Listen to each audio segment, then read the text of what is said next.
अच्छा, good evening sir, good evening live, good evening sir. हाँ yes sir, सुन पा रहे हैं आप सभी लोग? ओके देन तो अब आज की क्लास जो है वो शुरू कर रहे हैं अपन। यस सर, इधर भी ये भी जुड़ गए हैं और यहाँ पे भी ये भी जुड़ गए हैं। Good evening yes sir. Sharmila, ये वाले नहीं आए हैं अभी तक, इनके कमेंट्स नहीं आ रहे, ठीक है। हाँ तो क्या चेक करो, देखो देखे। हाँ तो फ्रेंड्स, आज 21 जून है और 2015 से यूएनओ ने, संयुक्त राष्ट्र संघ ने घोषणा की थी कि 21 जून को अंतर्राष्ट्रीय योग दिवस के रूप में जो है वो मनाया जाएगा।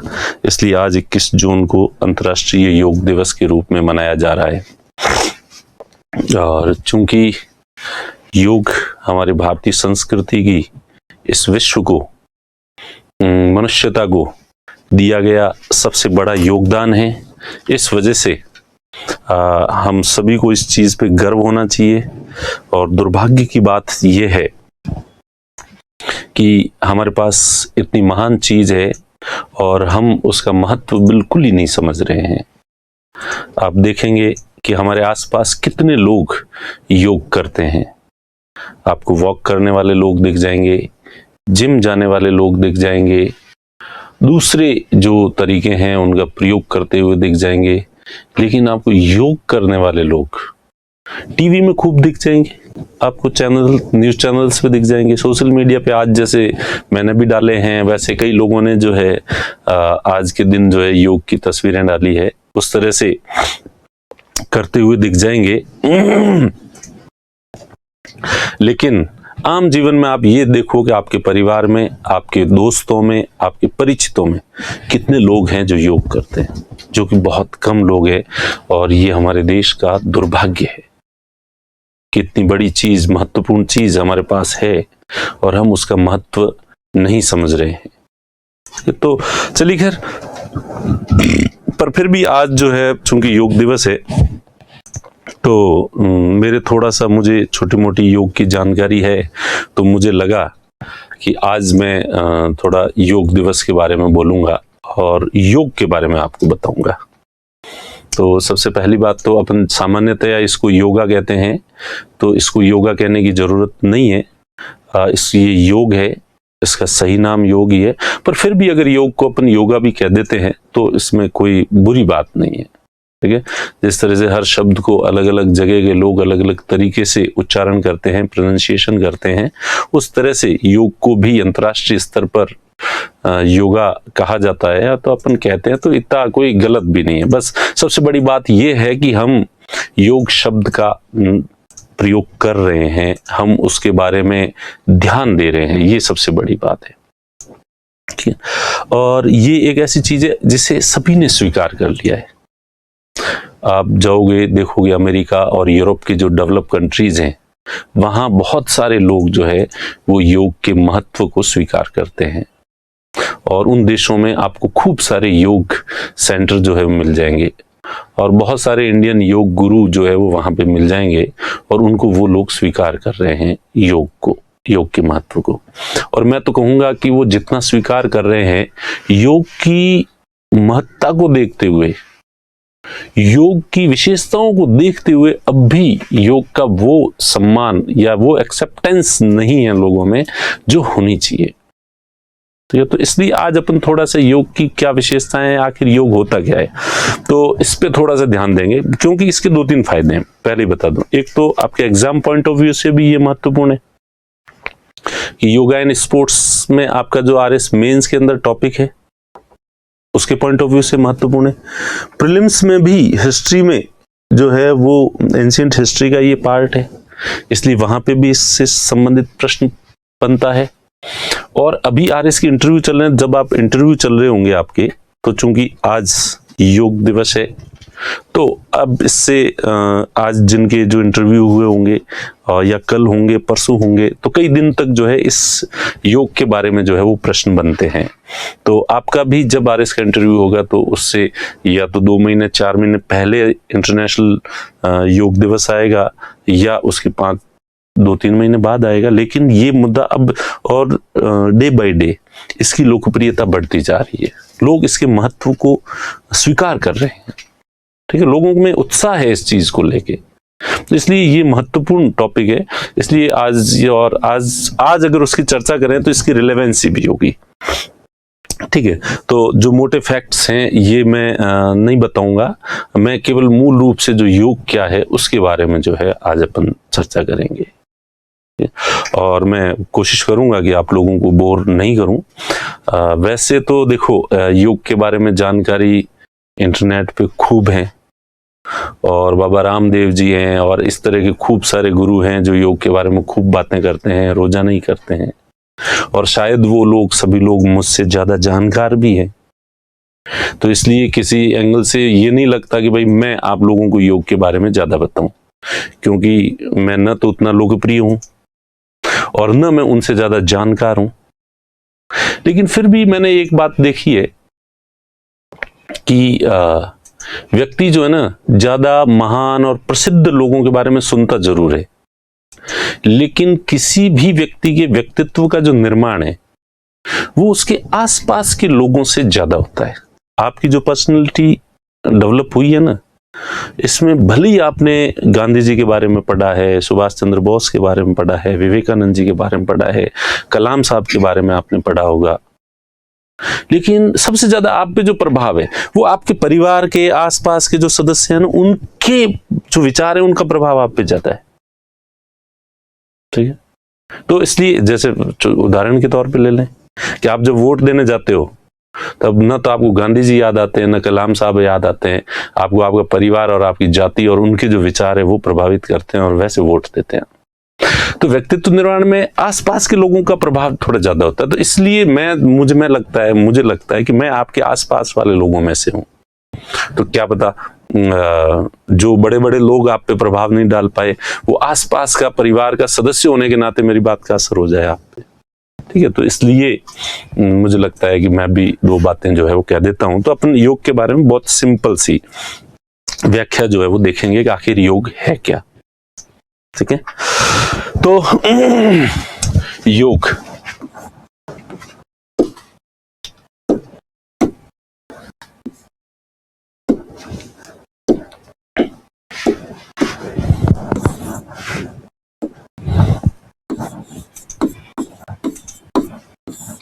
योग का सामान्य अर्थ बचपन से ही था, जोड़ना, प्लस करना। जैसे 2 + 2 = 4। तो योग का बिल्कुल सिंपल जो अर्थ है वो तो ये होता है। ठीक है, अब और योग करो, योग होना 2 चीजों का मिलना। और फिलॉसफी के अंदर योग का मतलब थोड़ा टिपिकल कॉम्प्लिकेटेड जो है वो बताया गया है। यजु धातु से बना है, और यजु का अर्थ जो है वो साधना होता है, और साधना तो समाधि होता है। तो अंततः जो योग शब्द है इसको फिलोसॉफिकल अर्थ में टिपिकल भाषाई दृष्टि से अगर देखें तो वो समाधि के सेंस में जो है योग शब्द होता है। ठीक है, लेकिन आपको वहां तक नहीं पहुंचना है, आपको सिंपल सा योग का मतलब होता है जोड़ना। उसके बाद परंपरागत जो भारतीय मान्यताएं हैं उसके अनुसार जो है आत्मा प्लस परमात्मा का जो मिलन है, इस जीवन का जो उद्देश्य है वो परमात्मा से एकाकार होने का होना है, कि हमें ईश्वर के समकक्ष या ईश्वर के जैसा बनना है। तो जब आत्मा परमात्मा में विलीन हो जाती है, इसी को मोक्ष कहते हैं। तो योग का अर्थ वह रास्ता जिस पे चल के ये आत्मा परमात्मा में विलीन हो जाए, वो योग है। आत्मा का परमात्मा में योग हो जाना, विलय हो जाना।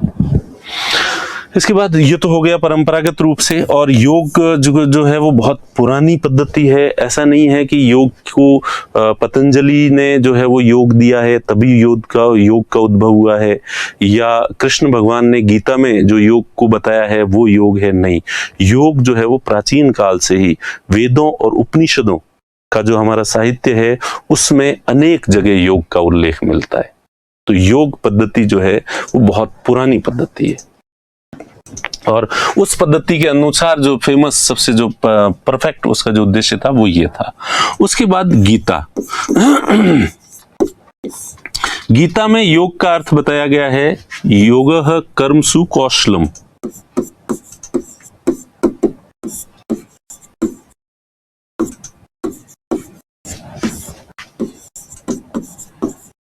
कौशलम, तो गीता के अनुसार योग क्या है? कर्मसु कौशलम, यानी कृष्ण भगवान ने कहा है कि कर्म को कुशलता पूर्वक करना, अपने कर्म को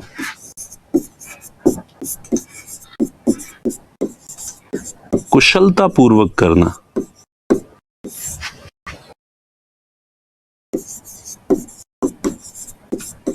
करना ही योग है। आप कोई भी काम करते हो जिंदगी में तो उसको ढंग से बेहतर तरीके से आप कैसे कर सकते हो।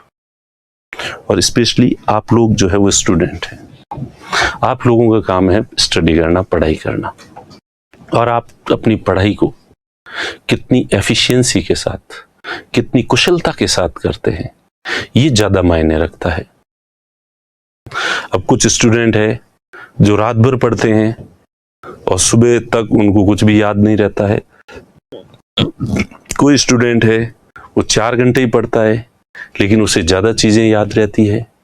तो इसका मतलब ये है कि जो 4 घंटे पढ़ रहा है वो अधिक एफिशिएंसी के साथ जो है वो अपनी पढ़ाई कर रहा है, अधिक कुशलता के साथ अपनी पढ़ाई कर रहा है। और आपको जिंदगी में अगर सफल होना है तो आपको अपने काम को कुशलता से करना ही पड़ेगा। आप भले कोई सही काम कर रहे हो, और चूंकि अभी आप पढ़ाई कर रहे हो तो पढ़ाई को कुशलता से कैसे किया जा सकता है। तो ये जो योग है ये कुशलता से करने वाली बात है, और सामान्यतः नहीं करते हैं लोग। स्टूडेंट है वो मन मर्जी से कभी कुछ कर रहे हैं, कभी छोड़ देते हैं, कभी बीच में चाय पीने लग जाते हैं, कभी फोन व्हाट्सएप देख लेते हैं, कभी फेसबुक देख लेते हैं, कभी मन इधर उधर भटक जाता है। तो अपने कार्य को बहुत एफिशिएंसी के साथ, कुशलता के साथ करना ही योग है। आप भले कोई सा ही काम करो, आप चाय बना रहे हो, चाय को ढंग से बनाने की कोशिश करो। आपको ऐसे बहुत सारे चाय की थड़ी वाले मिलेंगे जिनके पास कस्टमर्स नहीं है। क्यों नहीं है? क्योंकि वो ढंग से नहीं बनाते, और चाय बनाने से सिंपल कोई काम नहीं है, और वो भी वो ढंग से नहीं कर सकते। और इस मतलब ऐसा नहीं है कि वो कर नहीं सकते, मतलब ये उनकी नियत ही नहीं है।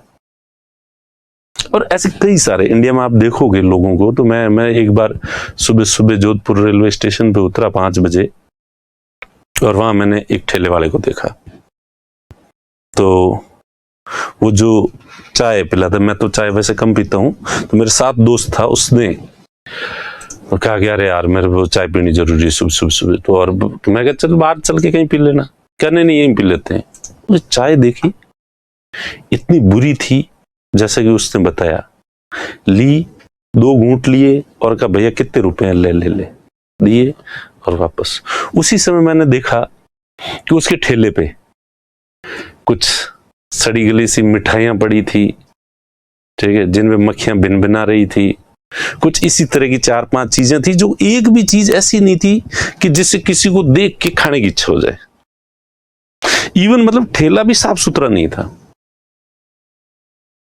तो हमारा देश ऐसे लोगों से भरा पड़ा है जो काम तो कर रहे हैं लेकिन उस काम को थोड़ा भी मन लगा के करने की कोशिश नहीं करते वो लोग। तो अब मैं पिछली क्लास में ही मैंने यही सारी बातें बताई है, ठीक है। तो मैंने उदाहरण दिया कि हमारे घर के पास में एक चाय वाला है, बहुत गंदगी सी है वहां पे, वहां उसने ठेला लगा रखा है। उसके आसपास सबसे ज्यादा गंदगी उसी ने जो चाय पिलाई है, और वो जो कप है चाय के जो कागज के होते हैं पी के, वही फेंक देते हैं लोग, वही सारे पड़े हैं, और उनके बीच में वो बैठा है। ज्यादा ग्राहक भी नहीं आते, मुस्टंडा है, हट्टा कट्टा है, दिन भर बैठा रहता है। कभी कभार काम होते हैं उसके चाय बनाने का, एक बार बना देता है, 2-3 घंटे चल जाती है, जो ही आता है उसको गर्म करके पिला देता है, इसलिए आते भी कम ही है। तो मैं पास से गुजरता हूं, मैं देखता हूं यार ये अगर इस काम को थोड़ी कुशलता से कर दे, खुली जगह है यहाँ पे, और कुशलता भी ये थोड़ा सा सफाई भी कर दे आसपास की, थोड़ा सा अपना ठेला भी साफ सुथरा रख ले, तो इसका कारोबार बढ़ जाएगा। लेकिन फिर मन ही मन के अगले को बढ़ाना हो तो बढ़ाएगा, ठीक है।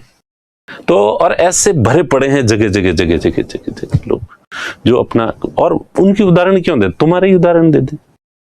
क्लास के अंदर बैठे हैं स्टूडेंट, जो बैक बेंचर्स होते हैं वो हमेशा एक सर का ध्यान थोड़ी जा रहा है, सोशल मीडिया देख लेते हैं, फेसबुक देख लेते हैं, इंस्टाग्राम, व्हाट्सएप, बीच में बातें भी कर लेते हैं। अरे तुम्हारा काम है पढ़ाई करना, एफिशिएंसी से कर लो, पूरी जिंदगी इस पर डिपेंड करती है, ठीक है। तो अगर योग की ये शिक्षा लो कि आपका जो काम है और इस समय आपका काम है पढ़ाई करना, और इसको एफिशिएंसी के साथ, तो अभी मैं आगे जो आपको पतंजलि का जो योग बताऊंगा, और उसमें मैं जब आपको आसन और प्राणायाम और प्रत्याहार ये जो चीजें बताऊंगा, तो वो चीजें आपके जीवन में इतना फर्क डाल देगी कि आपकी पढ़ाई की एफिशिएंसी को 10 गुना ज्यादा बढ़ा देगी, अगर थोड़े बहुत भी ईमानदार होके आप उन चीजों को कर लो तो, ठीक है। तो कर्म को कुशलता, हालांकि कृष्ण भगवान ने बड़े सेंस में कहा, उनको इतनी उम्मीद नहीं थी कि तुम बाद में बिल्कुल इतना निकम्मा होकर अपने काम को इतनी लापरवाही से करेगा, इसलिए उस सेंस में नहीं। उन्होंने कहा है कि काम को करते समय उसके परिणाम क्या होंगे, ठीक है, उसके बारे में ज्यादा मत सोचो। उसके बारे में सोचते रहोगे तो एनर्जी वेस्ट होगी, उस पर तुम्हारा बस चलता नहीं है। तुम्हारा बस चलता है तुम्हारी जो मेहनत होती है उस पे, तुम उस पे मेहनत करो, तुम कितनी मेहनत कर सकते हो, और उस समय मेहनत करते समय जो तुम्हारे सामने सिलेबस है, जो पढ़ाई है, उसको करना है अच्छे से अच्छे। उसके अलावा आपको दिमाग में कोई चीज नहीं रखनी है। तुम्हारे दोस्त से झगड़ा हो रहा है, मत करो। घर में कोई झगड़ा है, ध्यान मत दो। तुम्हारा मकान मालिक खोखला है, ध्यान ही मत दो उसका। तुम्हारा रूम पार्टनर है या पड़ोस में रहता है, वो पढ़ाई नहीं कर रहा है, ध्यान मत दो। तुम अपने उद्देश्य पर ध्यान दो, और बाकी सारी छोटी मोटी, जबकि तुम जो है ना पढ़ाई पे सबसे बाद में ध्यान दोगे, और जो मैंने बाकी चीजें बताई है सबसे पहले ये नोटिस करोगे, मकान मालिक कैसा है, खोखला है या नहीं है, पड़ोस के रूम में रहने वाला कैसा है, वो क्या करता है क्या नहीं करता है। पूरी दुनियादारी की मेहनत कर लोगे, लेकिन अपने ऊपर ध्यान जो है वो नहीं दोगे तुम कभी भी। तो कर्म को कुशलता पूर्वक करना ही योग है, ये कृष्ण भगवान ने कहा। गीता के अकॉर्डिंग जो है वो योग की डेफिनेशन ये है। और फिर गीता ने जो योग है उसको 3 भागों में बांटा है, कर्म योग, ज्ञान योग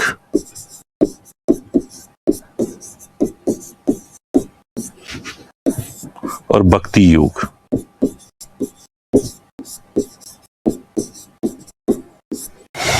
ये बात करते हैं कि मेहनत की जानी चाहिए सामान्यतः जो है, और इंडियन फिलॉसफी है उसमें कई फिलोसफर्स जो है वो जो पूर्व मीमांसक हैं, वो कुमारिल है, प्रभाकर है, पूर्व मीमांसक दार्शनिक है, और उनकी पूरी विचारधारा है जो सबसे ज्यादा ध्यान जो है वो कर्म योग पर देती है कि कर्म किया जाना चाहिए, कर्म से ही जीवन में सिद्धि जो है वो प्राप्त होगी, ठीक है। उसके बाद जो उत्तर मीमांसक है, शंकराचार्य वगैरह, वो ज्ञान योग पे जो है ज्यादा महत्व देते हैं कि ज्ञान की प्राप्ति होनी चाहिए।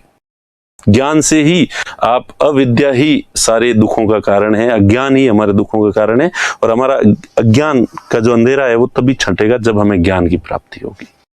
इसलिए ज्ञान प्राप्त होने के बाद ही जो है वो मुक्ति संभव है।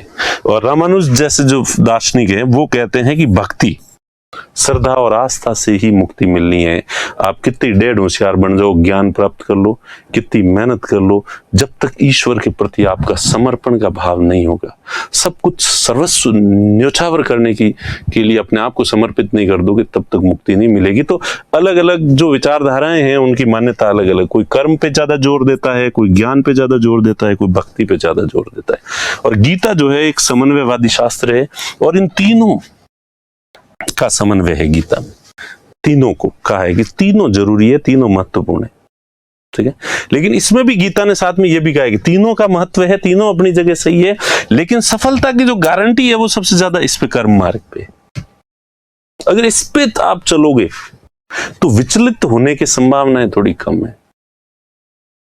ठीक है। और अगर ये ज्ञान और भक्ति वाले में तो विचलन के बहुत सारे संभावना है, बहुत सारे रास्ते हैं कि वो श्रद्धा और विश्वास की जो इस पे लाखों करोड़ों लोग चलते हैं तो कोई 1-2 लोग सफल हो पाते हैं, बाकी वाले सफल नहीं हो पाते हैं। चलो खैर, तो गीता ने इस तीनों तरह के योग की बात की है। एक तो योग की डेफिनेशन ये दी है, उसके बाद कर्म योग, ज्ञान योग और भक्ति योग, तीनों योग की जो है वो बात गीता में की गई है।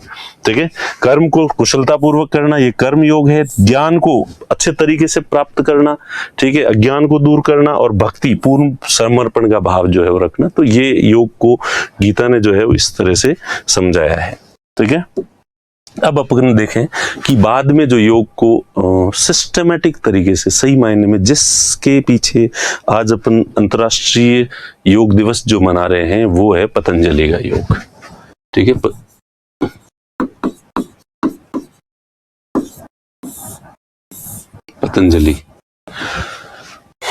पतंजलि ने जो है ये शुंग काल जो था इस इतिहास का, उस समय में पुष्यमित्र शुंग के समकालीन थे पतंजलि, और इन्होंने योग सूत्र लिखा था।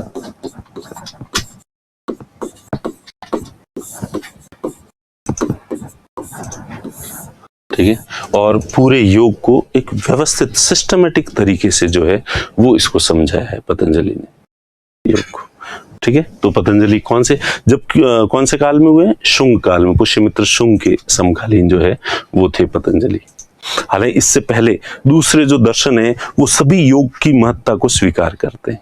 सारे फिलॉसफीज जो इंडिया में फिलॉसफी है वो सारे योग को किसी न किसी रूप में सभी लोग जो है अपनाते हैं। तो पतंजलि ने योग सूत्र में योग को सबसे पहले बहुत अच्छी तरह से डिफाइन किया है, और इन्होंने योग की जो परिभाषा दी है वो योग माना है, योग इज इक्वल टू चित्त वृत्ति निरोध इति योगः। चित्त वृत्ति निरोध इति योगः।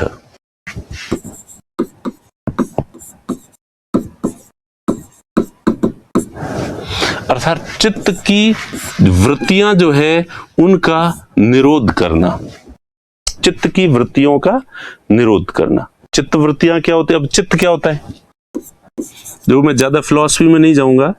चित्त का मतलब होता है बुद्धि, मन, अहंकार, इन तीनों को चित्त कहा गया है। आपकी जो बुद्धि है, जो पढ़ाई करती है, जो ज्ञान प्राप्त कर रही है, अभी जो सीख रहे हो आपके अंदर की जो जिज्ञासा है और जो ज्ञान को ग्रहण कर रही है बुद्धि है, इस एकाग्रता को भंग करके मैं इधर जा दूं, वो जा लूं, अब बंद कर देता हूं, व्हाट्सएप देख लूं, इंस्टा के देख लूं, फेसबुक देख लूं, कितने लाइक्स आए हैं, कितने कमेंट आए हैं, ये देख लूं, ये खा लूं, ये पी लूं। इस तरह की बीच बीच में जो चंचल आपको विचलित करने वाली जो शक्ति है आपके अंदर, वो है मन।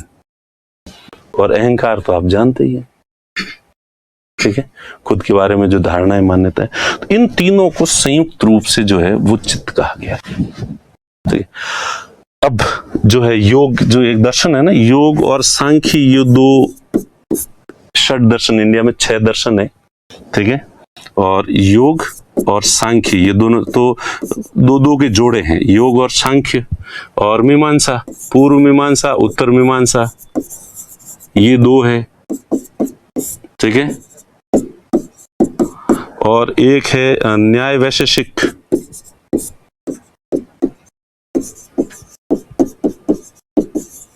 तो ये 6 दर्शन है कुल मिला के इंडिया में, और षट दर्शन कहते हैं इनको। इन दर्शन को जो है वो आस्तिक दर्शन कहते हैं, और उसके अलावा जैन और बौद्ध दर्शन है, और फिर चारवाक दर्शन है। ये 3 नास्तिक दर्शन है, इनको आस्तिक दर्शन कहते हैं, और ये नास्तिक दर्शन है। ये अलग से मैं थोड़ा सा एक पृष्ठभूमि थोड़ी सी बता देता हूं ताकि योग आपको, और ये एग्जाम पॉइंट ऑफ व्यू से महत्वपूर्ण है इसलिए मैं बता रहा हूं। ठीक है। तो अगर षट दर्शन कौन कौन से आते हैं, फिर ये उत्तर मीमांसा पूर्व मीमांसा, ये दोनों एक साथ है, इनके कुछ कई चीजें मिलती जुलती है, फिर इनमें कई चीजें मिलती जुलती है योग दर्शन और सांख्य दर्शन में, और फिर न्याय दर्शन और वैशेषिक दर्शन, इनकी जो सिमिलरिटीज हैं वो आपस में मिलती जुलती है, ठीक है। इसलिए इनको युग्म दर्शन कहते हैं, ये एक साथ युग्म होते हैं। और ये अब आस्तिक और नास्तिक क्यों कहते हैं, क्योंकि ये वेदों को मानते हैं, ईश्वर के कारण नहीं है। ये जो दर्शन है ये वेदों को मानते हैं कि वेदों में जो लिखी हुई बातें हैं वो प्रामाणिक है। वेदों को क्या मानते हैं, प्रामाणिक, ऑथेंटिक मानते हैं कि वेदों में लिखी हुई बात प्रामाणिक है। ये कहते हैं वेदों में लिखी हुई बात बकवास है, वेदों को नहीं मानते। तो इसलिए ईश्वर के कारण नहीं है नास्तिक आस्तिक, ये ध्यान रखना। ये कहते हैं कि वेदों में जो बातें लिखी हुई है कोई ऑथेंटिक नहीं है, जैन, बौद्ध और चारवाक। और ये दर्शन कहते हैं कि वेदों में लिखी हुई जो बात है वो प्रामाणिक है। अब वापस इनके बीच में वापस ईश्वर को लेके जो है ना, ये पूर्व मीमांसक ईश्वर को नहीं मानते। योग का जो ये सहयोगी है सांख्य, ये ईश्वर को नहीं मानता। न्याय दर्शन ईश्वर को नहीं मानता, ईश्वर न्याय मानता है ईश्वर को, ठीक है। वैशेषिक पहले नहीं मानते थे, बाद में ये भी थोड़े थोड़े मानने लग गए। तो ये तीनों जो है वो बहुत कम मानते हैं, और उत्तर मीमांसक भी कुछ मानते हैं कुछ नहीं मानते। तो ईश्वर के बारे में भारतीय दर्शन के अलग अलग विचार है, वो फिलॉसफी की टिपिकल विषय वस्तु हो जाएगी, अपन वहां नहीं जा रहे हैं। यहाँ पे मैंने केवल इतना बताने के लिए कि नास्तिक आस्तिक, सीधा सीधा कौन सा आस्तिक दर्शन है कौन सा नास्तिक है। और आस्तिक नास्तिक क्यों कहा जाता है, वेदों के कारण, जो वेदों को मानता है वेदों को नहीं मानते।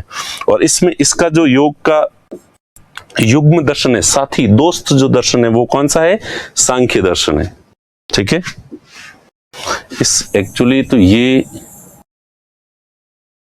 योग तो केवल योग पद्धति देता है, और बाकी दर्शन में ज्ञान मीमांसा, तत्व मीमांसा चीजें होती है, उनको इसने सांख्य वाली चीजों को स्वीकार किया। और सांख्य निरीश्वरवादी दर्शन है। कैसा दर्शन है, निरीश्वर, ईश्वर को नहीं मानता। तो यानी योग का जो सहयोगी दर्शन है, दोस्त दर्शन है, जिसकी बहुत सारी चीजों से योग दर्शन, योग फिलॉसफी सहमत है, मानती है, वो सांख्य है। और वो निरीश्वरवादी, वो कहता ईश्वर है, होता ही नहीं है, कोई ईश्वर नहीं है, और दुनिया का विकास अपने आप हो रहा है। सृष्टि का जो विकास है वो अपने आप हो रहा है, कोई ईश्वर की जरूरत नहीं है, दुनिया को बनाने वाला कोई ईश्वर है ही नहीं। लेकिन योग फिर सांख्य की तरह उतना ईश्वर का विरोधी नहीं है। योग में ईश्वर को थोड़ा थोड़ा माना गया है कि यार तुम जब मेडिटेशन करोगे ना, तो मेडिटेशन आप दूसरी किसी चीज पे करोगे तो तब परफेक्ट नहीं होगा। तुम्हारे मेडिटेशन के लिए ईश्वर को रख के और मेडिटेशन करोगे तो आपका मेडिटेशन जो है वो बहुत अच्छा वाला होगा। बाकी सृष्टि करता और सृष्टि का विनाश करता और सब लोगों का ध्यान रखने वाला ईश्वर, ऐसा ईश्वर नहीं होता। योग उस तरह के ईश्वर को नहीं मानता, ठीक है। इसलिए कोई व्यक्ति, नास्तिक व्यक्ति भी पतंजलि के योग को फॉलो कर सकता है, जो ये कहता है कि मैं ईश्वर को नहीं मानता, पर उसको भी मैं मनवा दूंगा थोड़ी देर बाद में, ठीक है। तो अब इसमें कहा है कि ये जो चित्त है, मन है, बुद्धि है और अहंकार है, इसकी वृत्तियां होती है, और वृत्तियों की वजह से ये बहुत चंचल हो जाते हैं, बहुत ज्यादा एक्टिव रहते हैं, ठीक है। इसलिए इनकी वृत्तियां यानी एक्टिविटीज, चित्त की एक्टिविटीज को रोकना, चित्त वृत्ति निरोध, निरोध का मतलब रोकना, वृत्तियां यानी एक्टिविटीज, और चित्त की जो एक्टिविटीज है उसको रोकना। तो पतंजलि ने योग सूत्र में योग की क्या परिभाषा दी है, सिंपल सी, चित्त वृत्ति निरोध इति योगः। चित्त की जो चित्त क्या होता है, मन, बुद्धि और अहंकार को चित्त कहा गया। इनकी एक्टिविटीज क्या होती है, बुद्धि की एक्टिविटीज क्या होती है, मन की एक्टिविटीज क्या होती है, अहंकार की एक्टिविटीज, इनको रोकना ही योग है और कुछ भी नहीं है। अब इसके पीछे एक फिलॉसफी है, मैं ज्यादा डेप्थ में नहीं जाऊंगा, ठीक है। अब सांख्य और योग जो है ना, ये द्वैतवादी दर्शन है। ये मानते हैं कि एक तरफ तो आत्म तत्व होता है, दूसरी तरफ भौतिक पदार्थ होते हैं, और इन दोनों चीजों से जो है ये सृष्टि बनी हुई है। इसके अलावा तीसरी कोई चीज नहीं, ईश्वर नहीं है। भौतिक पदार्थ को प्रकृति कहा है, और आत्म तत्व को जो है वो पुरुष कहा है, पुरुष व प्रकृति। तो ये द्वैत को मानते हैं। योग और सांख्य किसको मानते हैं, द्वैत, यानी दो तत्व है। दो से ये पूरी सृष्टि का जो ब्रह्म संरचना है वो दो ही चीजों से हुई है, ठीक है। और यहाँ पे साइंस आ जाती है। साइंस भी मानती है कि एनर्जी जो बनी होती है वो प्लस और माइनस से बनी होती है, ठीक है, जो प्लस और माइनस बाइनरी सिस्टम, ठीक है। तो ऊर्जा से बनी है, और ऊर्जा में क्या होता है, प्लस और माइनस होता है। करंट इधर दौड़ता है, जो है वो पॉजिटिव आयन प्रोटॉन्स इधर दौड़ते हैं, इलेक्ट्रॉन्स इधर दौड़ते हैं, और उसी को अपन करंट कहते हैं, इलेक्ट्रिसिटी कहते हैं, ठीक है।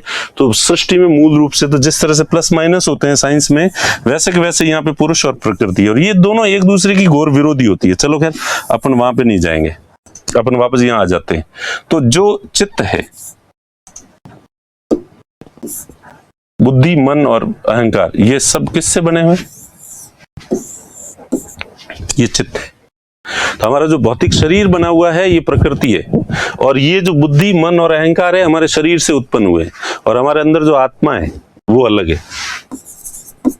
जैसे पुरुष कहा गया है, ये अलग है, चित्त अलग है, और चूंकि ये कंफ्यूज हो जाते हैं दोनों एक दूसरे को देख के, तो आत्मा चित्त को अपना स्वरूप मानने लग जाती है, और चित्त आत्मा को अपना स्वरूप मानने लग जाते हैं। ये दोनों कंफ्यूज हो जाते हैं, ठीक है। तो शायद फिलॉसफी थोड़ी सी ज्यादा हो रही है आप लोगों को, तो ये दोनों कंफ्यूज हो जाते हैं, जबकि ये दोनों अलग अलग है। ये चित्त जो है किससे बना है? प्रकृति का विकार है, प्रकृति का विकार, प्रकृति से चित्त बना है।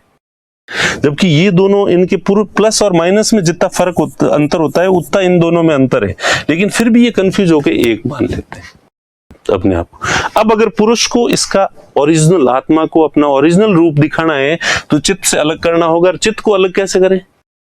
चित्त केवल अपनी वृत्तियों से दिखता है। तो जैसे कि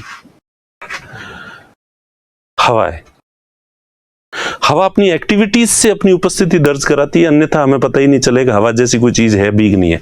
हवा जोर से बहती है तो हमें पता चलता है कि हाँ हवा है। हम सांस लेते हैं और हमारे अंदर ऑक्सीजन देती है, इसलिए हमें पता चलता है कि हवा है। ये एक्टिविटीज नहीं हो तो हवा है या नहीं है यूं पता नहीं चले। और थोड़ी देर के लिए वैसे यूं हवा को रोक दिया जाए, ठीक है, तो वैसे चित्त को भी अगर यूं रोक दिया जाए तो चित्त की उपस्थिति का एहसास ही नहीं होगा। एहसास नहीं होगा तो आत्मा को अपना रूप पता चल जाएगा कि मैं क्या हूं। जब तक चित्त एक्टिव है, जो हमारी आत्मा है चित्त की एक्टिविटीज में इतनी इन्वॉल्व हो जाती है कि वो खुद का रूप पहचान नहीं पाती। ये फिलोसॉफिकल लेवल है जहां आपको जरूरत नहीं पड़ेगी। बस इतना सा, अगर किसी की जिज्ञासा थी तो उसके लिए मैंने इतना बताया, अदरवाइज आपको इसकी जरूरत पड़ती नहीं है। कि भाई आपसे ये जरूर पूछा जा सकता है कि चित्तवृत्ति निरोध क्या है, ठीक है। तो और चित्त क्या होता है, और योग पतंजलि ने क्या डेफिनेशन दी है, तो इसलिए ये सारी चीज जो है मैंने बताई है। अब उसके बाद जो पतंजलि ने जो योग दिया है वो राजयोग है। कैसा योग है? राजयोग। फिर अपन देखेंगे और हठ योग के बारे में थोड़ा सा। तो पतंजलि का जो योग है वो राजयोग कहलाता है, और फिर अष्टांगिक योग भी कहते हैं।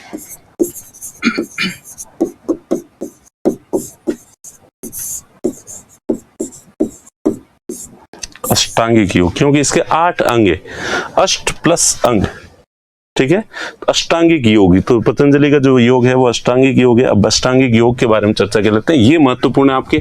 सबसे पहला है यम, उसके बाद है नियम, उसके बाद है आसन, उसके बाद है प्राणायाम, उसके बाद है प्रत्याहार, उसके बाद है धारणा, उसके बाद है ध्यान, उसके बाद है समाधि।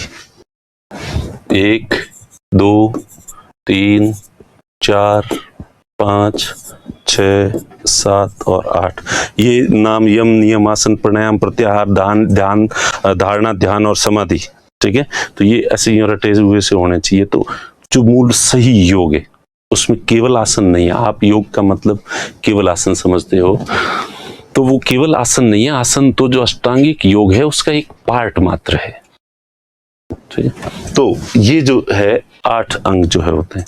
अब यम में क्या होता है, वे कार्य जो आदमी को नहीं करने चाहिए, ठीक है, वे कार्य जो नहीं करने चाहिए। नकारात्मक जो रूप में है सत्य, सत्य के अंतर्गत के भाई झूठ नहीं बोलना, अहिंसा, ये बचपन से रटे हुए हैं तुम्हारे। अस्तेय, अपरिग्रह और ब्रह्मचर्य। सत्य, अहिंसा, अस्तेय, अपरिग्रह और ब्रह्मचर्य, ठीक है। तो ये 5, ये पता नहीं, मुझे लगता है कि तो आपको याद ही होंगे, सभी को याद होते हैं। इंडिया में जो भी बच्चा होता है या तो उसे गायत्री मंत्र याद होता है या सत्य, अहिंसा, अस्तेय, अपरिग्रह, ब्रह्मचर्य ये याद होते हैं। पता नहीं कहाँ से हमारे आसपास का एनवायरनमेंट ही ऐसा होता है, कहीं से आदमी सीख ही लेता है ये। अब आप में से ऐसा तो कोई नहीं है कि जिसको गायत्री मंत्र भी याद नहीं है। हे भगवान, ऐसे भी कुछ लोग होते हैं। आजकल के मॉडर्न बच्चे होंगे जिनको गायत्री मंत्र याद नहीं होगा, वरना गायत्री मंत्र तो है भी अच्छी चीज। ओम भूर्भुवः स्वः तत्सवितुर्वरेण्यम भर्गो देवस्य धीमहि धियो यो नः प्रचोदयात्। उस प्राण स्वरूप, दुख नाशक, सुख स्वरूप, श्रेष्ठ तेजस्वी परमात्मा को हम अंतरात्मा में धारण करें, ताकि वह परमात्मा हमें हमेशा सद्मार्ग की ओर प्रेरित करे। ठीक है। अच्छाइयों के पूंज ईश्वर को हम अंतरात्मा में धारण करें, यानी कि दुनिया में जितनी भी अच्छाइयां हैं उनको हम धारण करें, ताकि वो हमें हमेशा अच्छे मार्ग की तरफ ले जाए। तो उसका मतलब यही है। ठीक है। और ईश्वर क्या होता है, अच्छाइयों का पुंज होता है। कोई व्यक्ति अगर नास्तिक भी है कि मैं ईश्वर को नहीं मानता, तो उससे बड़ा बेवकूफ कोई व्यक्ति नहीं है। हाँ, तुम ये कह सकते हो कि ये जो परंपरागत रूप से जिस तरह के ईश्वर को कुछ व्यक्तियों ने बताया है, मैं उस तरह के ईश्वर को नहीं मानता। वरना अंततः ईश्वर का कंसेप्ट क्या है, एक ऐसी सत्ता जिसमें दुनिया में जितनी भी अच्छाइयां होती है वो सब उसके अंदर है, तो वो ईश्वर है। और शैतान एक ऐसी सत्ता जिसमें इस दुनिया की सारी बुराइयों की जड़ है, वो शैतान है। अब वो सारी अच्छाइयों का जो पुंज है वो ईश्वर है। बस अगर कोई व्यक्ति फिर कहता है कि मैं ईश्वर को ही नहीं मानता, तो इसका मतलब वो अच्छाइयों को नहीं मानता। ईश्वर में आत्मा का परमात्मा में विलय होना यानी मेरा अच्छाइयों के अंदर विलय हो जाना, या अच्छाइयों, ईश्वर को मैंने ग्रहण कर लिया, धारण कर लिया, अपने आप को पूरी तरह से समर्पित कर दिया ईश्वर को। इसका मतलब क्या है, मैंने अपने आप को जितनी भी जिंदगी में अच्छाइयां हैं उनको समर्पित कर दिया है। अब बस मैं ईश्वर के बताए हुए रास्ते पे चलूंगा, यानी ईश्वर ने जो अच्छाइयां बताई है मैं उस अच्छाइयों को करूंगा, सारे अच्छे काम ही करूंगा, जितने भी अच्छे गुण हैं उनको धारण करूंगा और अच्छे गुणों से मैं मेरे सारे कार्य करूंगा। ईश्वर का मतलब ये, अब हालांकि हम कर नहीं पाते, मैं खुद भी इतनी बड़ी बड़ी बातें करता हूं, पर मैं कौन सा दूध का धुल्ला हूं। ठीक है। लेकिन ईश्वर की जो संकल्पना की गई है वो इस रूप में की गई है। ठीक है। तो इसलिए आप ये कह सकते हो कि मैं ये जो ईश्वर का रूप इन्होंने बताया है मैं इसको नहीं मानता, लेकिन मैं ईश्वर को मानता हूं। उसका नाम अल्लाह दे दो, ईश्वर दे दो, गॉड दे दो, जीसस दे दो, कुछ भी कह दो। अगर किसी व्यक्ति में अच्छे गुण हैं तो इसका मतलब उस व्यक्ति में भी ईश्वर का अंश है थोड़ा बहुत। ठीक है। तो चलो खैर, तो ये तो वो गायत्री मंत्र का जो सार है वो केवल वही है, वो जो अच्छा ईश्वर है जिसमें सब अच्छी अच्छी बातें हैं उसको मैं धारण करूं, ताकि वो अच्छाइयां मुझे जिंदगी भर हमेशा अच्छे रास्ते पे चलाए। इतना सही मतलब है। तो इसलिए वो याद होता ही है, वैसे सबको ही होता है। हमारे स्कूलों में कहीं न कहीं जो सिखाई देते हैं हमारे पुराने जो, तो सत्य का मतलब जो है वो हमें झूठ नहीं बोलना, अहिंसा का मतलब हिंसा नहीं करना, अस्तेय का मतलब चोरी नहीं करना, अपरिग्रह का मतलब धन संग्रहित नहीं करना, इकट्ठा नहीं करना। कमाओ खूब, कमाने का मना नहीं किया है, खूब कमाओ लेकिन उसको खर्च कर दो। और ये तो मैंने इकोनॉमी में पढ़ाया ही आप लोगों को। ठीक है। खर्च करो पैसा, पैसा और पानी बहता हुआ ही अच्छा लगता है। बाजार की लिक्विडिटी ज्यादा से ज्यादा होनी चाहिए, पैसा बहता रहना चाहिए, एक हाथ से दूसरे हाथ, दूसरे से तीसरे। अगर कोई संग्रहित नहीं करेगा तो पैसा फटाफट फटाफट बहता रहेगा और इससे इकोनॉमी का डेवलपमेंट होगा। लो देख लो,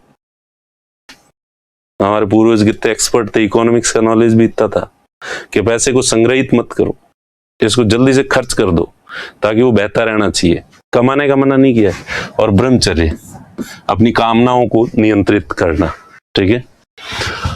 उस तरह से नियम, नियम भी ये 5 होते हैं यम, नियम भी 5 होते हैं, ठीक है। शौच,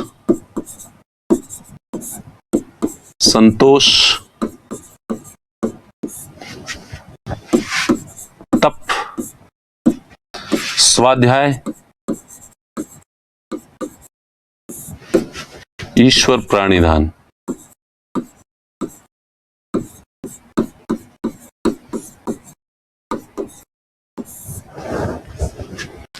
शौच का मतलब शौचालय शब्द से, शौच मतलब सफाई करना। तो शरीर की जो है वो बाहरी और आंतरिक जो है पूरी तरह से सफाई जो है वो होनी चाहिए।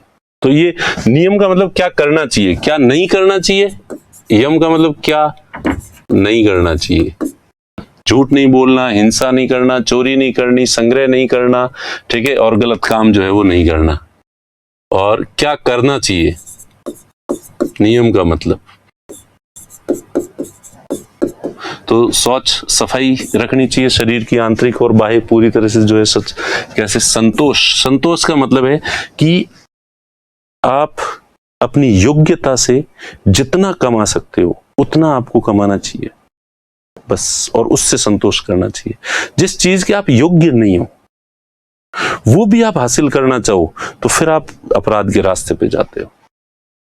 तो योग्यता के हिसाब से, अपनी योग्यता के हिसाब से आपका जितना अधिकार बनता है उतना आपको रखना चाहिए, और उसके बाद दूसरी चीज पर आपको जो है उम्मीद नहीं करनी चाहिए।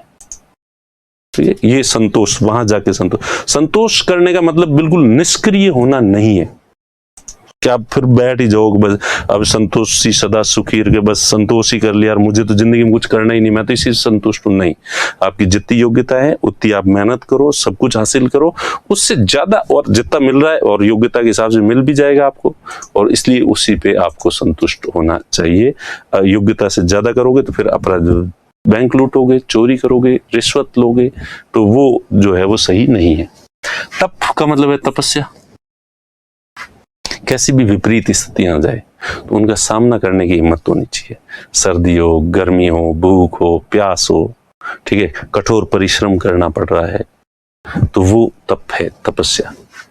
स्वाध्याय, अच्छा अध्ययन करना, जो अभी आप सुन रहे हो, बुक्स पढ़ रहे हो, पढ़ाई कर रहे हो, सेल्फ स्टडी, ठीक है। स्वाध्याय का मतलब सेल्फ स्टडी जो है वो करो, आप खूब से खूब अध्ययन करो, जितनी भी अच्छी बुक्स हैं उनका सबका अध्ययन करो। और ईश्वर प्राणिधान, वही जो बात मैंने कही कि ईश्वर को धारण करो, मतलब ईश्वर का मतलब यहाँ पे वो ईश्वर नहीं, ठीक है। ईश्वर धारण करने का मतलब घंटी बजाना, नमाज पढ़ना, ये नहीं है प्लीज। यहाँ ईश्वर प्राणिधान का मतलब है कि दुनिया में जितनी भी अच्छाइयां हैं उनको ग्रहण करना।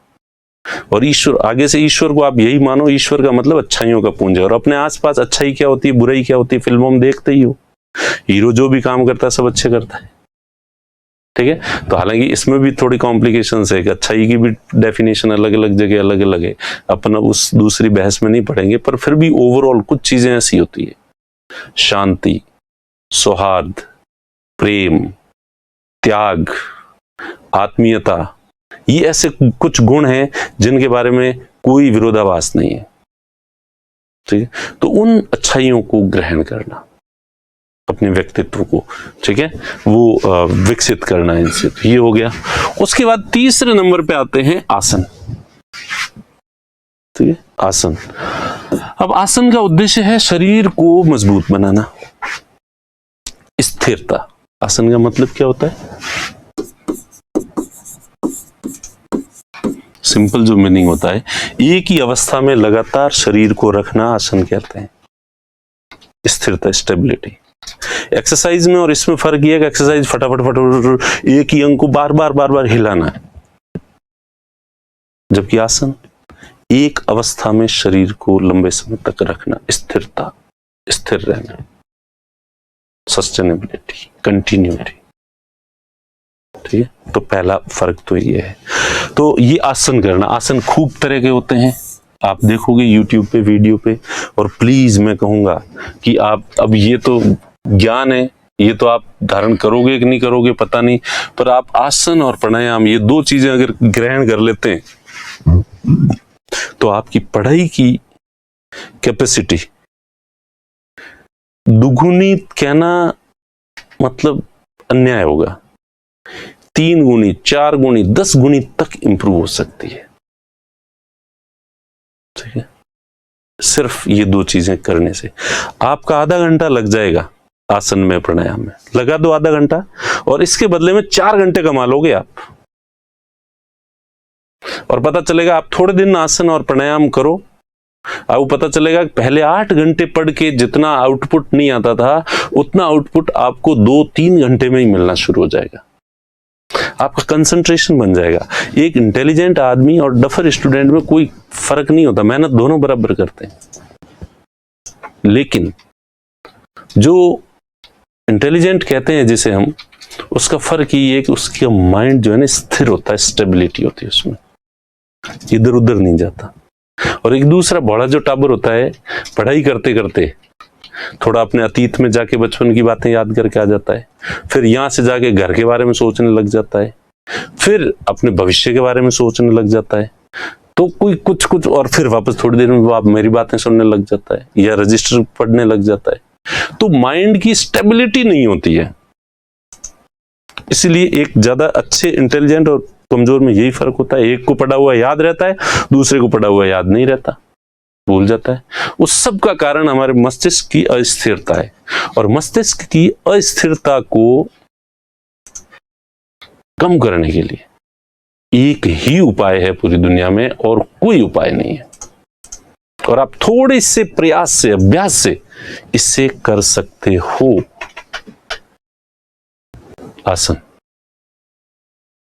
ठीक है, आसन खूब सारे होते हैं, ठीक है, जिसमें बस आसन करते समय 2-3 बातों का ध्यान रखना होता है। अब नेट पे देख लें, आसन है खूब सारे हैं, जो भी आपसे जो आसन हो सकते हैं वो कर सकते हैं। आप नहीं हो रहे हैं कोई दिक्कत नहीं है, घने ही सारे आसन है, पर आसन में 2-3 बातों का आपको ध्यान रखना है।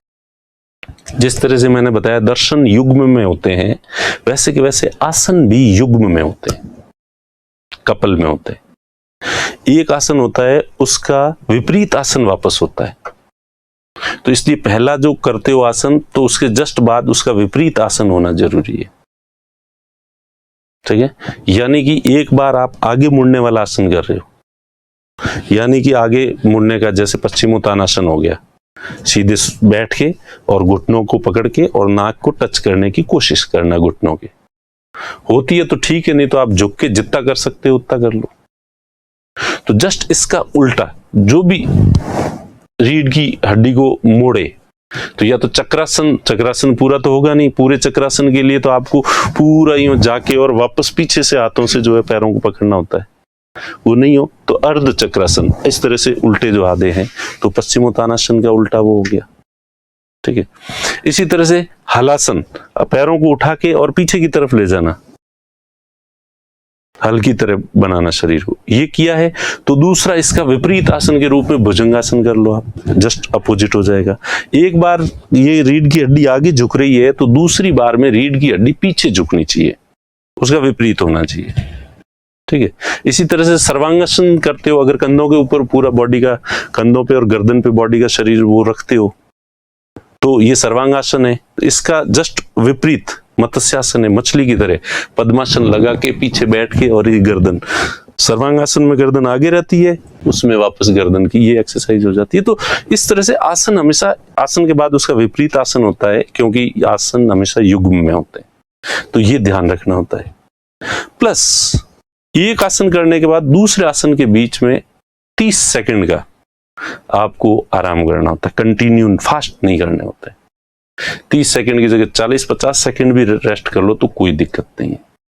प्लस एक आसन, अब वैसे तो 1 मिनट कर लो तो ठीक है, पर 2 या 3 मिनट तक लगातार एक स्थिति में रहते हो तो वो ज्यादा फायदा है। तो 1 मिनट, 2 मिनट, 3 मिनट, जितना भी आपसे रह जाता है उतना, जितना ज्यादा रहोगे उतना ठीक रहेगा।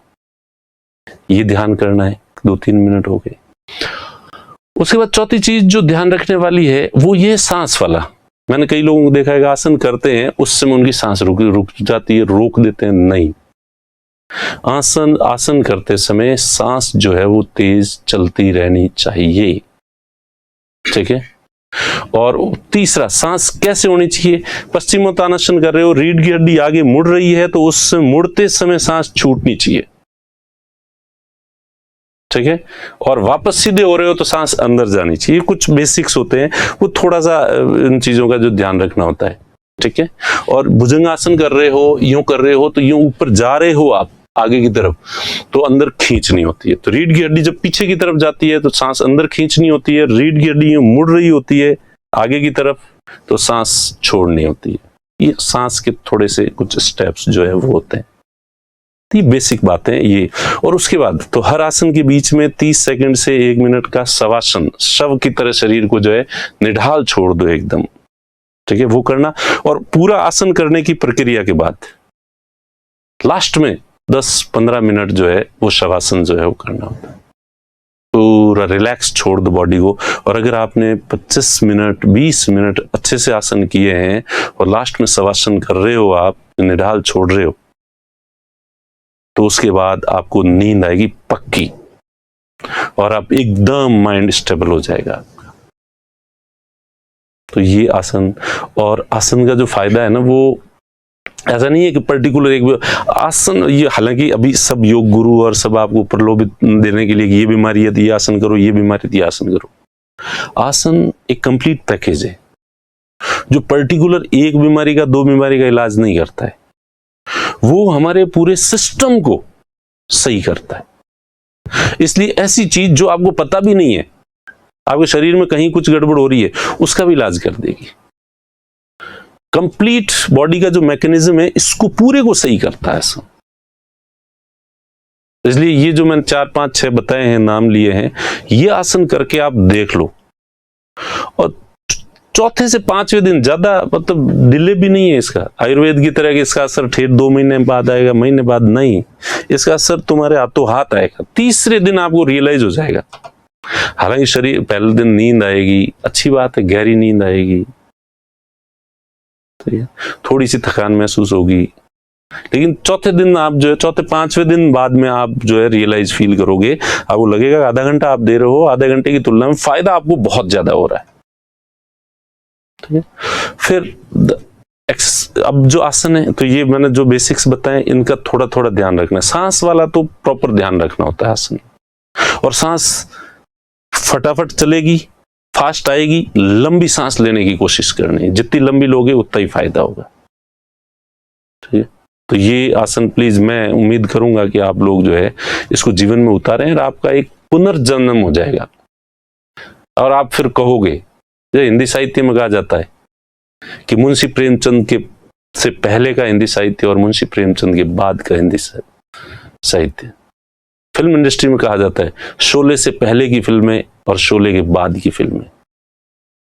बिल क्लिंटन आया था इंडिया, अमेरिका के राष्ट्रपति, और ताजमहल देखा तो उसने कहा कि दुनिया में 2 तरह के लोग हैं, एक जिन्होंने ताजमहल देखा है और एक जिन्होंने नहीं देखा है, ठीक है। तो वैसे ही आपका जीवन जो है ना, कि अगर नियमित रूप से आसन करते हो तो आपका जीवन जो है योग करने से पहले का जीवन और योग करने के बाद का जीवन एकदम चेंज हो जाएगा।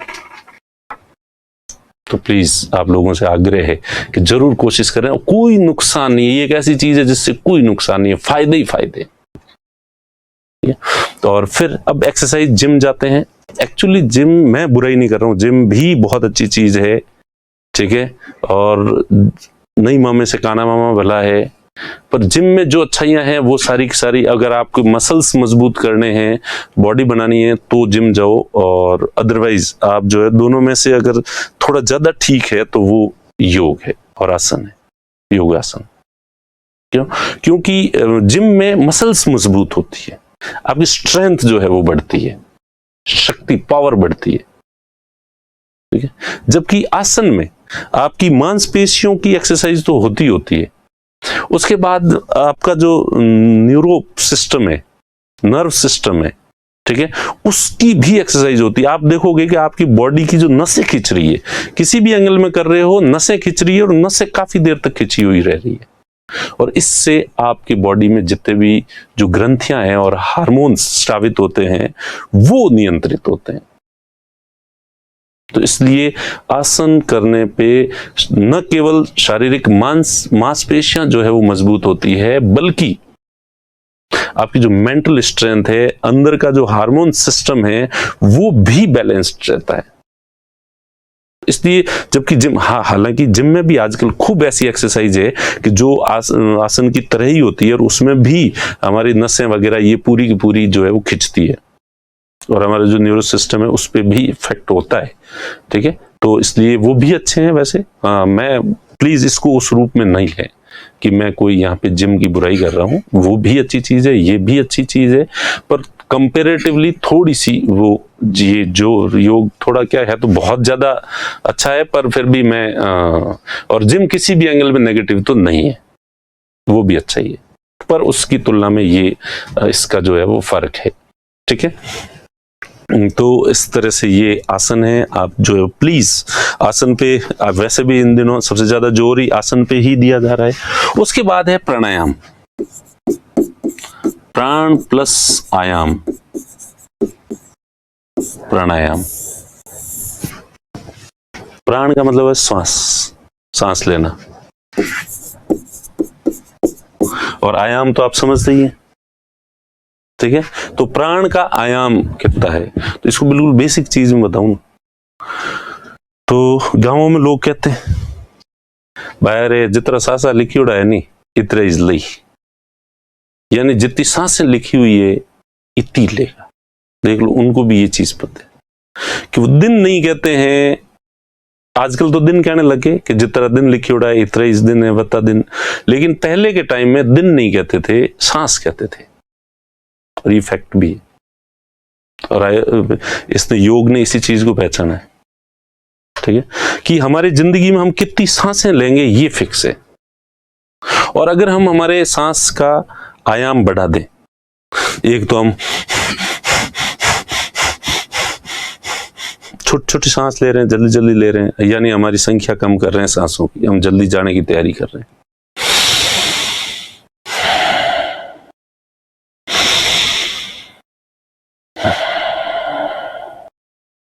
यानी कि हमारी जिंदगी सांसों को कम खर्च कर रहे हैं, तो सांस फिक्स है, इसको कम खर्चा करना है। ठीक है, और प्रैक्टिकल लाइफ में आप देखना, आदमी जब भी तनाव में होता है, टेंशन में होता है, तो एकदम से जो है उसकी सांसें बढ़ जाती है, हृदय की धड़कने, हार्ट बीट बढ़ जाती है, देख लूंगा मैं तुझे, उसको तो मैं अब देखता हूं, अरे क्या हुआ भाई, आपके थोड़ी आया, और एक धीर गंभीर मस्त आदमी है, हाँ भाई बता। तो इसका मतलब जो शांत होता है, कूल होता है, वो लंबी सांस लेता है, और जो टेंशन में होता है, अस्थिर दिमाग होता है, वो छोटी सांस लेता है। ठीक है, और तनाव में रहने वाला आदमी कम जिंदा रहता है।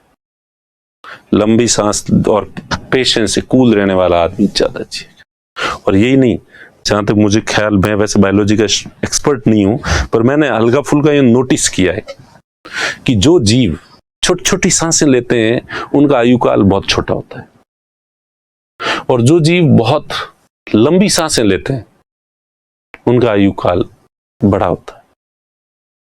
वैसे आयु काल निर्धारित होने के बायोलॉजी में बहुत सारे फैक्टर्स होते होंगे, जिस तरह से अपने इकोनॉमी में देखा कि एक चीज को डिमांड को प्रभावित करने वाले बहुत सारे फैक्टर होते हैं, तो आयु काल निर्धारित होने के भी बायोलॉजी में बहुत सारे फैक्टर्स होते होंगे, लेकिन मुझे लगा है कि जहां तक ये भी एक फैक्ट है, लंबी सांस लेने वाले जीव ज्यादा जीते हैं। छोटी छोटी सांस, कुत्ता होता है ना गर्मी में, देखो कुत्ते को इमेजिन करना, देखेंगे अभी। ठीक है, तो वो तो उसका जीवन जो है वो और छोटा होता है, और जिस गर्मी थोड़ी सी लगती है कुत्ते को तो वो ऐसे करने लग जाता है। ठीक है, तो चलो खैर, तो सांस का आयाम जो है उस पे कंट्रोल करना, उसको बड़ा करने की कोशिश करना, उसको प्राणायाम कहते हैं। ठीक है, अब इसमें 3 चीजें होती है, एक पूरक होता है, एक कुंभक होता है, और एक रेचक होता है।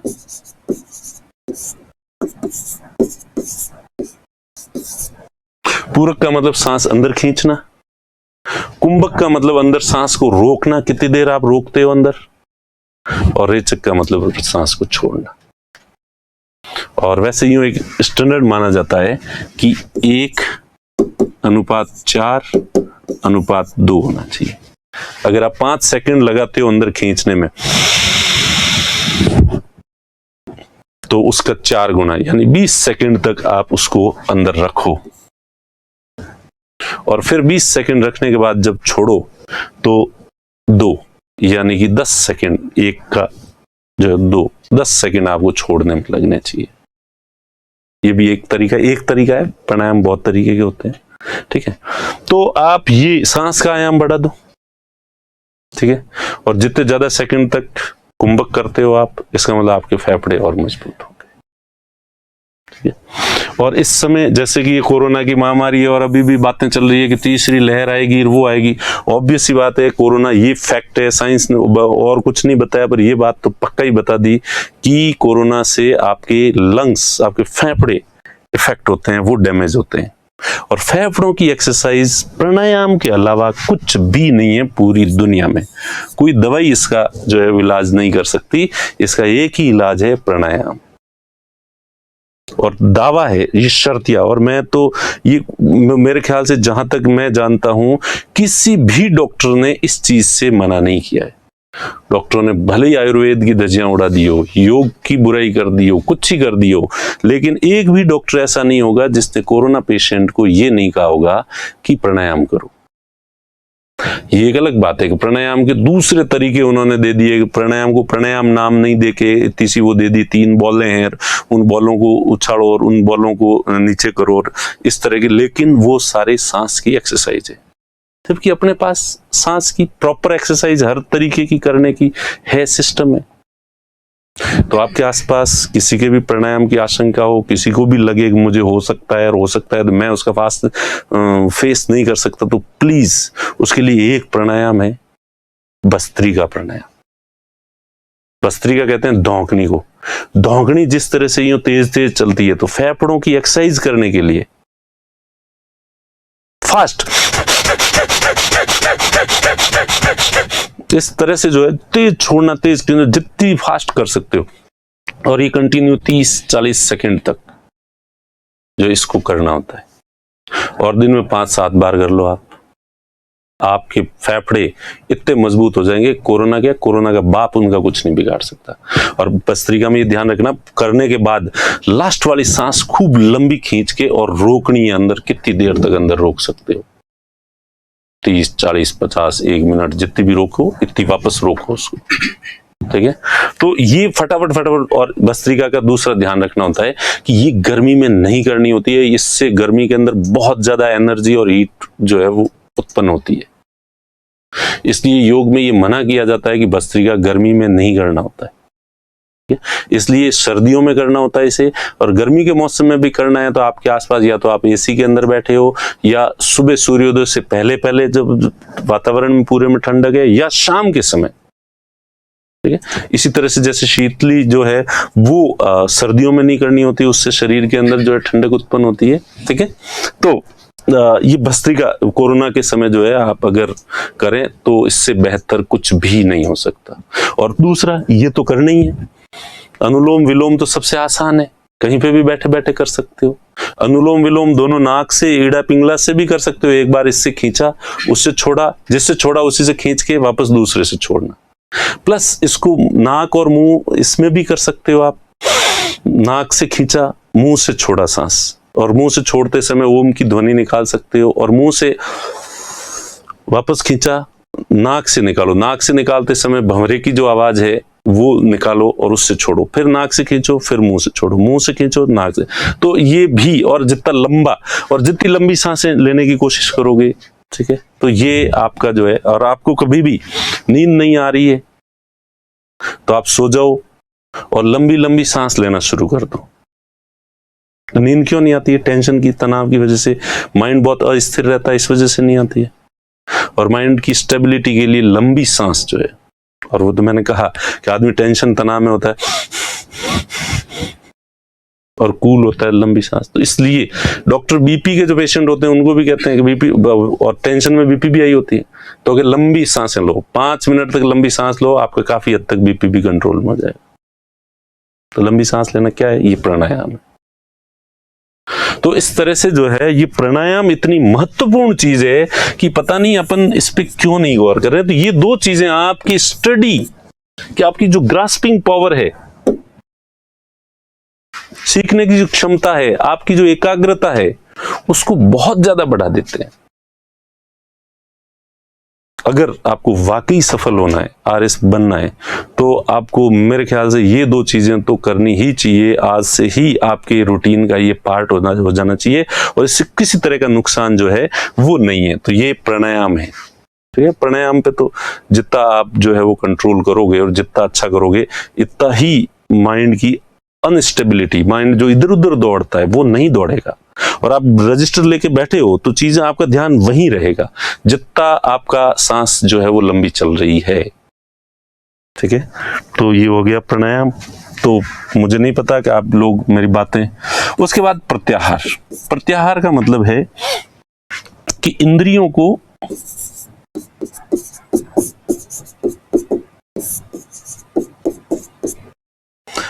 अंतर्मुखी बनाना।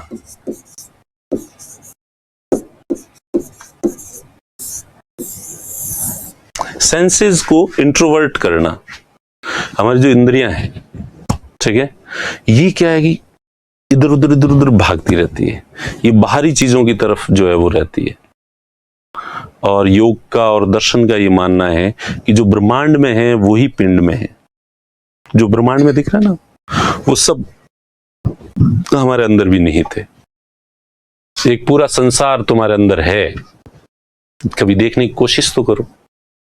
ठीक है, तो जो इधर उधर भाग रही है, इनको कंट्रोल करो और बहिर्मुखी इंद्रियों को अंतर्मुखी इंद्रियां बनाना प्रत्याहार का मतलब है।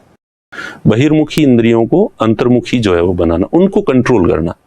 और उसमें मन के ऊपर, मन भी एक इंद्रिय है और सबसे चंचल जो इंद्रिय है वो मन है। ठीक है, और इसको ध्यान रखो, इसको कैसे पकड़ना होता है? नोटिस करना होता है कि मन अभी क्या जा रहा है, कहां क्या सोच रहा है। और थोड़ी देर कोशिश कर लो तो जिस तरह से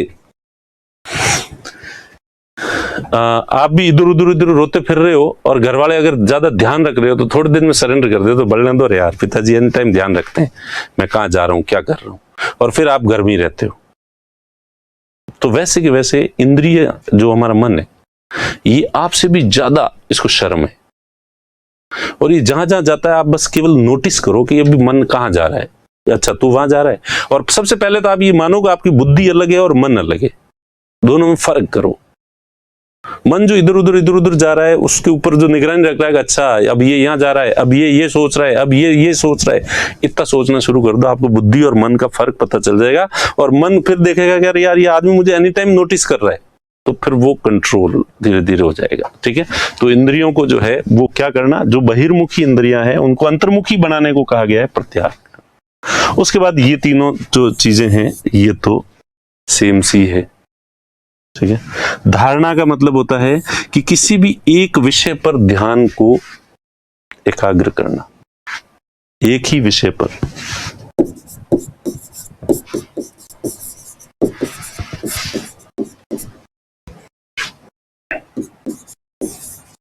चित्त को एकाग्र करना, एक विषय पर ही चित्त को एकाग्र करना। आप किसी भी एक सब्जेक्ट ले लो, नाक के आगे वाले हिस्से पे देख लो, सामने कोई ऑब्जेक्ट रख लो, और ऑब्जेक्ट नहीं तो ईश्वर की मूर्ति रख लो या कुछ ही चीज रख लो और केवल उसके बारे में देखना और उसी के बारे में सोचना। कोशिश जब तक करते हो तब तक, पर मन इधर उधर होता रहता है, लेकिन मन को पकड़ के वापस लाते हो, पकड़ के वापस लाते हो, तो उसे कहते हैं धारणा, एकाग्र करने की कोशिश करना। ठीक है, और जब ध्यान एकाग्र हो जाता है, चित्त एकाग्र हो जाता है, एक विषय पर है और वहीं रहता है, आपके रजिस्टर में है, पढ़ाई कर रहे हो और वहीं है, कहीं इधर उधर नहीं जा रहा है, और जो पढ़ रहे हो उस केवल उसी पे है, तो आप ध्यान की अवस्था में, वो भी एक ध्यान है, मेडिटेशन है। ठीक है, आप पढ़ाई कर रहे हो और चीजें, पर यह है कि वो सबसे आसान तरीका, सबसे आसान तो मूवी देखना। मूवी देखते हो तो आपका ध्यान पूरा रहता है क्योंकि वो आपका इंटरेस्ट है। पढ़ाई में कम है, और सिर्फ एक वस्तु जिसमें कुछ है ही नहीं, फिर भी उसके बारे में सोचना, केवल उसी के बारे में सोचना और उस पर एकाग्र करना। अगर इस पे करना सीख लिया, मार्कर को यूं रख के इसके बारे में, तो फिर वो तो बहुत आसान हो जाएगा आपके लिए। वो पढ़ाई है, फिल्म बन जाएगी। वहां तो चीजें आ रही है, उनके बारे में सोचना है, चिंतन करना है। ठीक है, तो ध्यान का मतलब आपका मेडिटेशन जो है एक ही ऑब्जेक्ट पे प्रॉपर रहता है, तो वो हो गया आपका मेडिटेशन। उसके बाद समाधि। समाधि में फिर क्या है कि अब तीन चीजें हो गई। एक तो हो गया ध्यान, आप ध्यान लगा रहे हो। ध्यान लगाने वाला कौन है? ध्याता है। एक आदमी है जो ध्यान लगा रहा है, और जो लगा रहा है ये प्रक्रिया मेडिटेशन है। और एक है ध्येय, जो ऑब्जेक्ट है, ये मार्कर है। ठीक है, हालांकि इसमें कॉम्प्लिकेशंस हैं कि पहले स्थूल वस्तु पे करो, उसके बाद जो है जो कोई एक मंत्र ले लो जो दिखता नहीं है, अदृश्य जो चीज है, पहले दृश्य पे मेडिटेशन करो, ध्यान लगाओ, फिर अदृश्य जो होता है उस पे करो, फिर आपकी जो इंद्रियां हैं उनके बारे में करो, उसके बाद ऊपर बढ़ते बढ़ते अहंकार के बारे में पहुंचो, अहंकार से फिर जो है वो मन के बारे में, मन से बुद्धि के बारे में, और यूं करते करते अंततः जो है वो सब तीनों एक हो जाते हैं। ध्यान, ध्याता और ध्येय, तीनों एकाग्र हो जाते हैं, और तीनों के बीच का जो अंतर ही खत्म हो जाता है, डिफरेंस ही खत्म हो जाएगा। उस स्थिति को कहते हैं चित्त वृत्ति निरोध। उस स्थिति को क्या कहते हैं? चित्त वृत्ति निरोध। ठीक है, तो ये है जो है पतंजलि ने जो योग को परिभाषित किया था, उस योग की जो व्याख्या है, जो आपके मेरे ख्याल से मेंस के सिलेबस में भी है ये योग। तो ये बेसिक्स हैं योग के बारे में। इसके बाद में एक हठ योग जो है वो टर्म और आती है। हठ योग के अंदर जो है ये क्रियाओं पे ज्यादा जोर, एक आसन, प्राणायाम, ठीक है, ये धारणा, ध्यान, समाधि तो है ही है, उसमें भी है, और उसमें ये क्रियाएं जो होती है, नेति क्रिया, नौली क्रिया, गजकरणी क्रिया, ठीक है, तो जिसमें कि नेति मतलब जो पानी डालना, फिर घृत नेति घी डालना, ठीक है, फिर वो जो धागा नाक से डालना, तो वो इस तरह से जो हठ पूर्वक जो है जो क्रियाएं करके और शरीर को और ज्यादा मजबूत बना, उन पे तो आसन, प्राणायाम और जो षट क्रियाएं होती है उनके ऊपर जो ज्यादा बल दिया जाता है उसे हठ योग कहते हैं। ठीक है, और सामान्यतः पतंजलि का जो योग है वो राजयोग कहलाता है, और वो हठ योग। हठ योग का प्रतिपादन जो नाथ संप्रदाय के जो लोग हैं, मत्स्येंद्र नाथ और गुरु गोरक्षनाथ, ठीक है, अब गोरखनाथ कहते हैं, ये गोरक्षनाथ थे, क्योंकि गायों की रक्षा करने का प्रण लेने की वजह से उनका नाम गोरक्षनाथ था, जो कि अब गोरखनाथ के रूप से लोकप्रिय है। तो गोरक्षनाथ जो थे उन्होंने हठ योग पे ज्यादा एम्फेसाइज किया था कि ये यम नियम ये लोगों के इतने समझ में आने नहीं है, और इतना संयम रहना नहीं है लोगों से, इसलिए वो नहीं हो तो भी कोई नहीं, आप तो ये इन पे जो है ज्यादा जोर जो है वो दो बाकी वाली चीजों पे। तो ये योग जो है वो है, ठीक है, तो वो हठ योग, उसको जो है वो हठ योग कहते हैं। तो ओवरऑल ये है योग। और अगर आप देखिए, इसमें कोई किसी बात को बहुत अच्छे शब्दों में कहने, मैं किसी भी चीज की बहुत अच्छे शब्दों में व्याख्या करने के लिए नहीं जाना चाहता हूँ।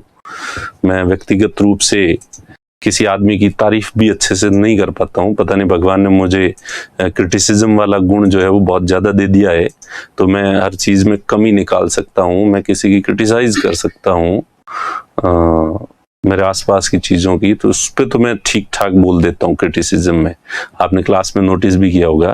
लेकिन मुझे किसी चीज की तारीफ करनी है तो वो मुझसे इतनी ज्यादा हो नहीं पाती है।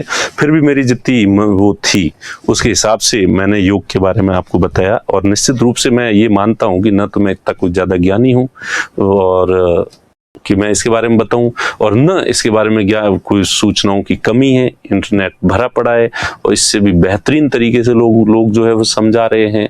पर फिर भी मुझे लगा, जैसा मैंने कहा ना, कि आदमी जो है वो दूर के महान लोगों की बजाय अपने आसपास के साधारण लोगों से ज्यादा सीखता है। तो इस वजह से आसपास के लोगों का प्रभाव, मैंने अगर योग सीखा है तो मैं मेरा आसपास किसी को देखा, हमारे जो गुरु थे राम सिंह जी कोड़का, उन्होंने जब मैं बीएससी कर रहा था जोधपुर न्यू कैंपस में, तो उन्होंने हमें बहुत प्रभावित किया था। वो कोच थे यूनिवर्सिटी के अंदर, फिजिकल टीचर थे, तो उन्होंने हमें बहुत प्रभावित किया था और वहां से हम लोग जो है, तो उससे हम लोग जो है वो सीखते हैं।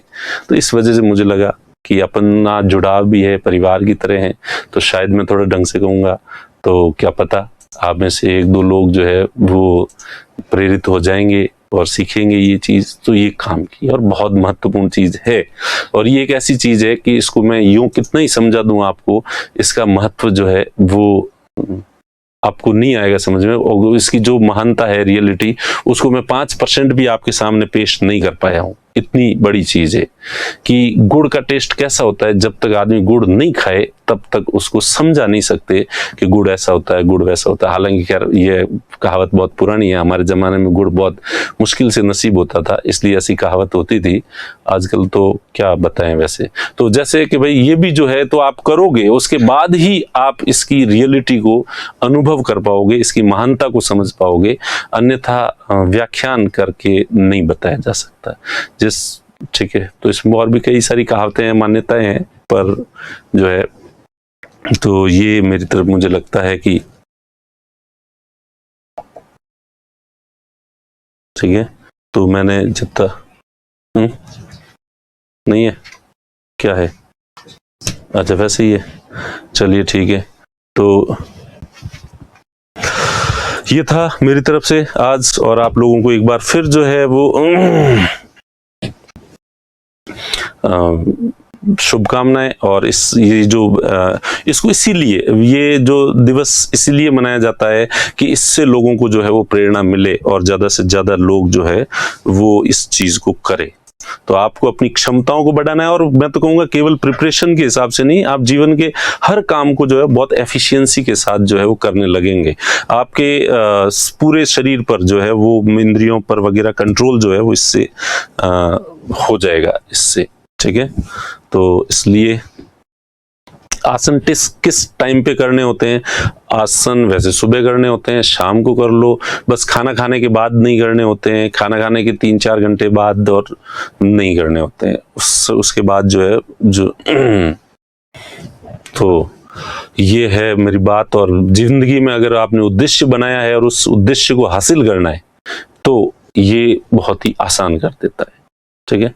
और फिर इसमें दूसरी बात कि इसको कई बार धार्मिक रूप दिया जाता है, जबकि धर्म का, जैसे मैंने बताया आपको, इससे कोई लेना देना नहीं। यम नियम आसन प्राणायाम ध्यान धारणा समाधि, तो इसमें कहीं पर भी ईश्वर का उल्लेख केवल एक जो है वो मेडिटेशन के समय आता है, और उसमें भी आपको विकल्प दिया है कि आपको जो मेडिटेशन करना है कोई सा भी ऑब्जेक्ट रख लो, पर हाँ उसमें एक ईश्वर का ऑब्जेक्ट रख लोगे तो वो थोड़ा ठीक रहेगा आपको, क्योंकि आप सभी इतने कन्विंस हो इस विचार से कि वो आपके लिए थोड़ा आसान रह जाएगा। इसलिए कुछ लोग इसको धर्म से जोड़ के, और कुछ बहुत कम लोग हैं, वैसे ज्यादा लोग नहीं हैं, लेकिन कुछ लोग इसको जबरदस्ती धर्म से जोड़ते हैं और कहते हैं कि भाई ये हिंदू धर्म का, ऐसा नहीं है ये। हाँ अब इंडिया में है और इंडिया की चीज है, और उस हिसाब से हिंदुइज्म से जोड़ो तो जोड़ो, अदरवाइज जहां तक धर्म मुख्यतः केंद्रित होता है ईश्वर पे, ठीक है। और वो मैंने बताया कि भारत के अंदर जो दर्शन है, इसका जो भाई ब्रदर वाला जो दर्शन है सांख्य, वो ईश्वर को मानता ही नहीं है, ठीक है। और उसके अलावा भी जो इंडियन फिलॉसफी में दर्शन जो है, षड दर्शन, उनमें किसी में भी ईश्वर के लिए कोई विशेष स्थान नहीं है। ये खैर फिलॉसफी की एक अलग वो है कि ईश्वर को इतना महत्व दिया ही नहीं गया है भारतीय दर्शन में कहीं पे भी, ठीक है। और जैन और बौद्ध तो विशुद्ध रूप से जो है वो निरीश्वरवादी है, ईश्वर को मानते ही नहीं है कि ईश्वर कोई चीज होती है। और चारवाक बिल्कुल नहीं मानता, ठीक है। तो ये था आज का। तो इसलिए प्लीज जो मुस्लिम्स हैं, क्रिश्चियंस हैं, दूसरे धर्म के लोग हैं, वो भी इसमें कोई धार्मिक अंश नहीं है। ये केवल और केवल एक व्यक्ति को जो है वो हर तरीके से सशक्त होना, मॉरली सशक्त होना, फिजिकली सशक्त होना, मेंटली स्ट्रांग होना, सशक्त होना, और स्पिरिचुअली स्ट्रांग होना, तो हर मामले को जो है वो बैलेंस करता है। आप शुरू में देखोगे तो ये मॉरल थिंकिंग्स जो है वो दी गई है, उसके बाद ये फिजिकल जो है वो दी गई है, ठीक है, इसमें दोनों में। और यहाँ आओगे प्रत्याहार, यानी आपको मेंटली दिमाग के ऊपर जो है वो कंट्रोल की बात की गई है। और यहाँ आते हो तो स्पिरिचुअल जो है, तो ये सब चीजें जो है एक साथ जो, और हमारे जीवन के सभी पक्ष होते हैं, और ये सभी पक्षों को जो है वो नियंत्रित करता है, कंट्रोल करता है, स्ट्रांग बनाता है, मजबूत बनाता है। ठीक है, ठीक है। तो आज के लिए इतना काफी है, मिलते हैं अगली क्लास में। Thank you.